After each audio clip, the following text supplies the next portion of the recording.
ଜାତୀୟ ବିଜ୍ଞାନ ଦିବସ 2026 ଉପଲକ୍ଷେ ବଛା ବଛା କୁଇଜ। ନମ୍ବର 1, ଭାରତରେ ଜାତୀୟ ବିଜ୍ଞାନ ଦିବସ କେବେ ପାଳନ କରାଯାଏ? ଉତ୍ତର ଫେବୃଆରୀ 28 ତାରିଖ। ଭାରତରେ ଜାତୀୟ ବିଜ୍ଞାନ ଦିବସ ଫେବୃଆରୀ ମାସ 28 ତାରିଖରେ ପାଳନ କରାଯାଏ। 2, କେଉଁ ବୈଜ୍ଞାନିକଙ୍କ ସ୍ମୃତିରେ ଏହି ଦିବସ ପାଳନ କରାଯାଏ?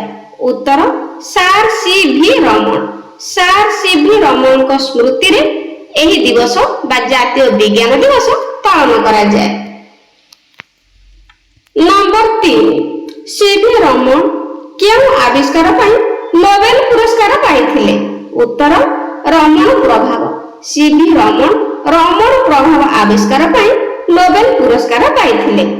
Number 4, CV. ରମଣ କେଉଁ ବର୍ଷ ନୋବେଲ ପୁରସ୍କାର ପାଇଥିଲେ? ଉତ୍ତର 1930 ମସିହାରେ। ସି.ଭି. ରମଣ 1930 ମସିହାରେ ନୋବେଲ ପୁରସ୍କାର ପାଇଥିଲେ। ନମ୍ବର 5, ବିଜ୍ଞାନ କ୍ଷେତ୍ରରେ ନୋବେଲ ପୁରସ୍କାର ପାଇବାରେ ସି.ଭି. ରମଣ କେଉଁ ସ୍ଥାନରେ ଥିଲେ? ଉତ୍ତର ସେ ପ୍ରଥମ ଏସୀୟ ବ୍ୟକ୍ତି। ତ ବିଜ୍ଞାନ କ୍ଷେତ୍ରରେ ନୋବେଲ ପୁରସ୍କାର ପାଇବାରେ ସି.ଭି. ରମଣ ଥିଲେ ପ୍ରଥମ ଏସୀୟ ବ୍ୟକ୍ତି। ନମ୍ବର 6, ରମଣ ପ୍ରଭାବ ମୁଖ୍ୟତଃ କାହା ସମ୍ପର୍କିତ ବା କାହା ସହିତ ସମ୍ପର୍କିତ? ଉତ୍ତର ଆଲୋକର ବିଚ୍ଛୁରଣ। ରମଣ ପ୍ରଭାବ ମୁଖ୍ୟତଃ ଆଲୋକର ବିଚ୍ଛୁରଣ ସହିତ ସମ୍ପର୍କିତ। ନମ୍ବର 7, ଭାରତ ସରକାର କେଉଁ ବର୍ଷ ଠାରୁ ଜାତୀୟ ବିଜ୍ଞାନ ଦିବସ ପାଳନ କରିବାକୁ ଘୋଷଣା କଲେ? ଉତ୍ତର 1986 ମସିହାରେ ପ୍ରଥମେ 1987ରେ ପାଳିତ ହୋଇଥିଲା। ପିଲାମାନେ ଆମ ଭାରତରେ 1987 ମସିହାରେ ପାଳିତ ହୋଇଥିଲା ପ୍ରଥମ ଜାତୀୟ ଦିବସ ବା ପ୍ରଥମ ଜାତୀୟ ବିଜ୍ଞାନ ଦିବସ। Number 8, CV. ରମଣଙ୍କୁ କେଉଁ ବର୍ଷ ଭାରତ ରତ୍ନ ପ୍ରଦାନ କରାଯାଇଥିଲା? ଉତ୍ତର 1954 ମସିହାରେ। ସି.ଭି. ରମଣଙ୍କୁ 1954 ମସିହାରେ ଭାରତ ରତ୍ନ ପ୍ରଦାନ କରାଯାଇଥିଲା। ନମ୍ବର 9, କାହାକୁ ଭାରତର ମିସାଇଲ ମ୍ୟାନ କୁହାଯାଏ? ତ ପିଲାମାନେ ଏହା ମଧ୍ୟ ବିଜ୍ଞାନ ରିଲେଟେଡ, ତେଣୁ ଏଗୁଡ଼ିକ ମଧ୍ୟ ପ୍ରସ୍ତୁତ ଭଲ ଭାବରେ ହୋଇଥିବ। ତ ମିସାଇଲ ମ୍ୟାନ ଏ.ପି.ଜେ. ଅବଦୁଲ କଲାମଙ୍କୁ କୁହାଯାଏ। ନମ୍ବର 10, ଭାରତର ପ୍ରଥମ କୃତ୍ରିମ ଉପଗ୍ରହର ନାମ କଣ? ଉତ୍ତର ଆର୍ଯ୍ୟଭଟ୍ଟ। ଭାରତର ପ୍ରଥମ କୃତ୍ରିମ ଉପଗ୍ରହର ନାମ ହେଉଛି ଆର୍ଯ୍ୟଭଟ୍ଟ। ଇସ୍ରୋର ସମ୍ପୂର୍ଣ୍ଣ ନାମ କଣ? ଉତ୍ତର ଇଣ୍ଡିଆନ ସ୍ପେସ ରିସର୍ଚ୍ଚ ଅର୍ଗାନାଇଜେସନ। 12, ଭାରତୀୟ ମହାକାଶ ବିଜ୍ଞାନର ଜନକ କିଏ? ନମ୍ବର 11, ଇସ୍ରୋର ସମ୍ପୂର୍ଣ୍ଣ ନାମ କଣ? ଉତ୍ତର ଇସ୍ରୋର ସମ୍ପୂର୍ଣ୍ଣ ନାମ ହେଉଛି Indian space research organisation. Number 12, ଭାରତୀୟ ମହାକାଶ ବିଜ୍ଞାନର ଜନକ କିଏ? ଉତ୍ତର ବିକ୍ରମ ସାରାଭାଇ। ନମ୍ବର 13, ଚନ୍ଦ୍ରଯାନ-3 କେଉଁ ତାରିଖରେ ଚନ୍ଦ୍ର ପୃଷ୍ଠରେ ସଫଳ ଅବତରଣ କରିଥିଲା?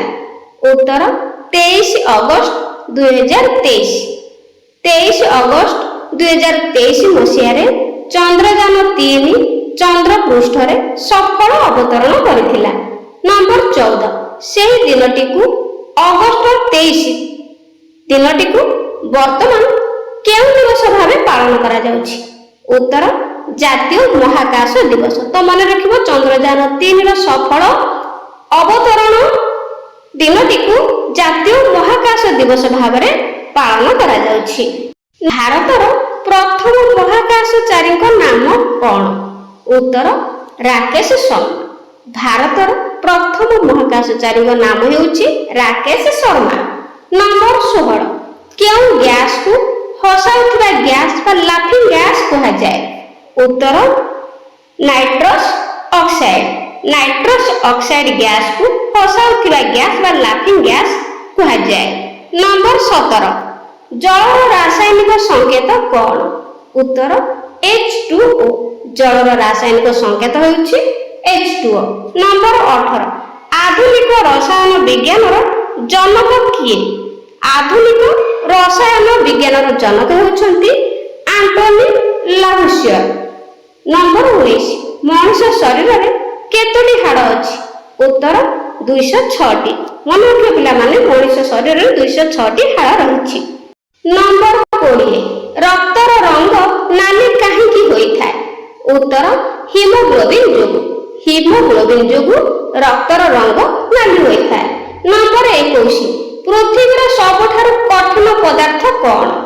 ଉତ୍ତର ହୀରା। ହୀରା ହେଉଛି ପୃଥିବୀର ସବୁଠାରୁ କଠିନ ପଦାର୍ଥ।